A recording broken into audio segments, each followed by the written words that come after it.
Assalamualaikum warahmatullahi wabarakatuh dan selamat pagi. Perkenalkan, nama saya Alar Krisito Anggasadi dari kelas 11 penguasaan mutu 2 yang berdiskan 217504. Nah, pada kesempatan kali ini saya akan menjelaskan apa itu teks ceramah.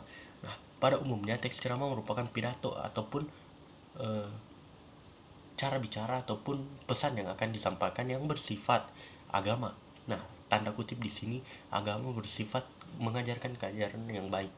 Nah, ada beberapa ciri-ciri dari teks drama. Yang pertama, keterampilan berbahasa ataupun berbicara yang satu arah.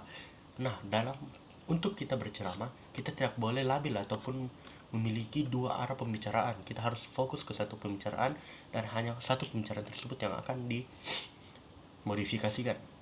Yang kedua, bersifat pasif dan reseptif. Dan yang ketiga, kegiatan belajar yang klasikal. Nah, teks ceramah ini sering dikaitkan dengan pembelajaran belajar klasikal. Mengapa demikian? Karena pada saat kita berceramah, kita bisa mengajarkan hal-hal yang baik kepada orang-orang. Sehingga dalam penggunaan kegiatan belajar klasikal sangat dimungkinkan untuk teks ceramah. Yang keempat, ada unsur-unsur dalam teks ceramah. Yang pertama, penceramah yang beraksi ada beberapa unsur-unsur dari teks ceramah. Yang pertama, penceramah. Yang kedua, pendengar. Yang ketiga, materi ceramah. Yang keempat, metode ceramah. Dan yang kelima, media ceramah. Nah, penceramah itu adalah orang yang mengajarkan ataupun berbicara yang berisi dengan ceramah. Dan pendengar adalah orang yang mendengarkan ceramah tersebut. Materi ceramah. Nah, materi ceramah inilah isi atau intisari dari ceramah yang telah dibawakan oleh penceramah. Metode ceramah itu bagaimana penceramah membawakan ceramahnya tersebut. Dan yang ketiga, media merupakan benda ataupun alat yang digunakan penceramah untuk menjelaskan materi ceramahnya. Yang ketiga, ada struktur dari teks ceramah. Yang pertama adalah pendahuluan. Pendahuluan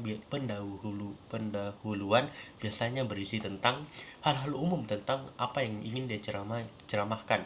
Dan yang kedua, isi merupakan intisari ataupun pokok dari ceramah tersebut. Dan yang ketiga adalah penutup biasanya diselingi dengan sesi tanya jawab ataupun sesi kesaksian. Dan yang terakhir itu adalah kaidah kebahasaan dalam teks ceramah.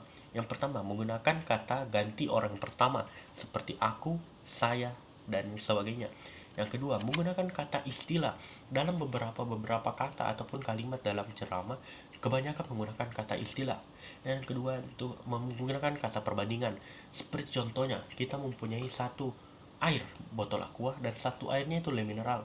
Nah, kita akan menggunakan kata-kata perbandingan seperti misalnya, air aqua ini tidak terlalu enak atau tidak terlalu berasa, namun le mineral ini berasa manis ataupun merasa gurih. Nah, kata-kata perbandingan tersebut akan menggunakan perbandingan dengan kebaikan dan juga kebaikan. Karena dalam teks ceramah ini kita hanya bisa berbicara satu arah. Nah, yang terakhir adalah menggunakan kata persuasif. Nah, ada beberapa contoh ceramah yang tidak mungkin saya bisa bawakan karena juga saya terbatas oleh kata-kata. Nah, salah satu contoh ceramah itu adalah seorang anak yang meminta roti kepada ibunya dan ibunya tersebut tidak akan memberikan ular kepada anaknya. Terima kasih. Wassalamualaikum warahmatullahi wabarakatuh.